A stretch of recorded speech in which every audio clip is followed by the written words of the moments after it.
A Note on Poor Folk by Fyodor Dostoyevsky, um, as adapted for national television. They have a good ritual. Every Monday there is a play. Not always the greatest show on earth, but still worthwhile, like this one of yesterday. A decent dramatization. 50 years ago or so made. I know that because the protagonist is played by Leopoldina Bolanuța, an actress who would be, I don't know, 80 or so today. And she was very young in the play. She died, alas, I don't know, 20 years or more ago. Mintica Popescu was her husband. He played in Prețioasele Ridicole. I mentioned, I have a note a few weeks ago on this. Great actor. A different style.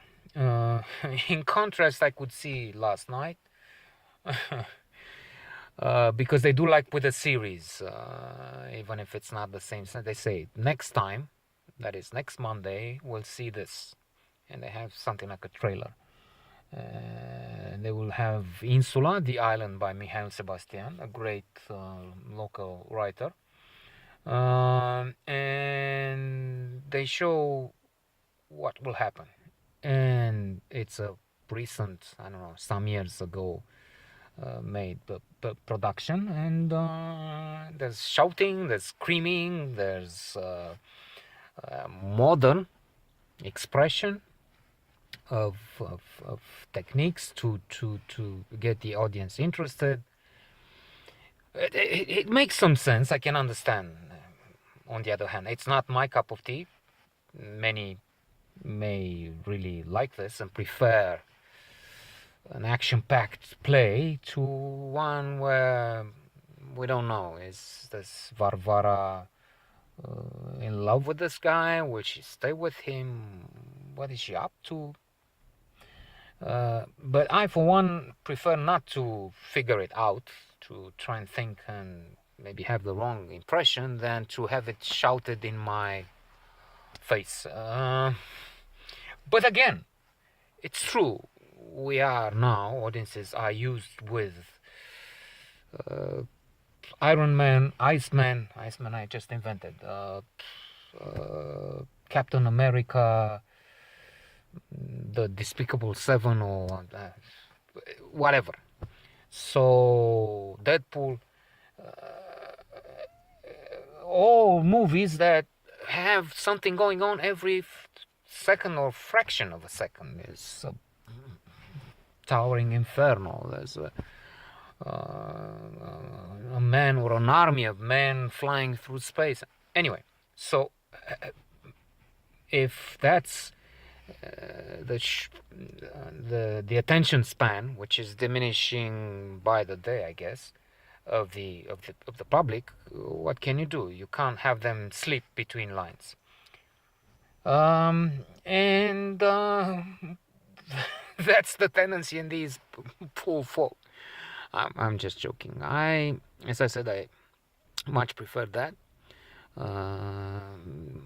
Varvara, as played by Leopoldina Bolanuța, is subdued.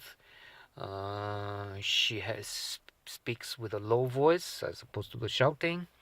Not much gesturing and moving the hands up and down, and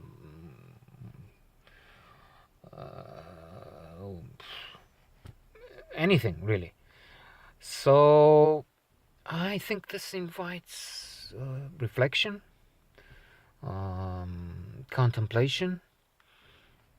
It's thought-provoking, and there's an empathy.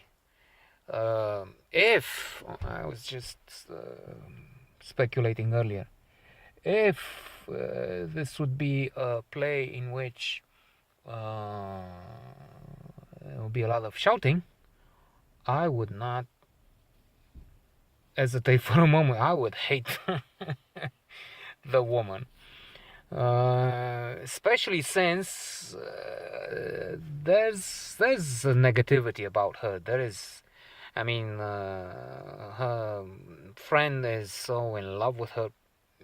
maybe exaggerated. This side of events and the character exaggerated for the purposes of the adaptation. I'm not sure about the original. I didn't read that. And I don't think I will. I mean, I'm planning to go again to Crime and Punishment, maybe the third time. Karamazov Brothers, but this doesn't. It's not one of his best, Dostoevsky, and I'm not sure about that.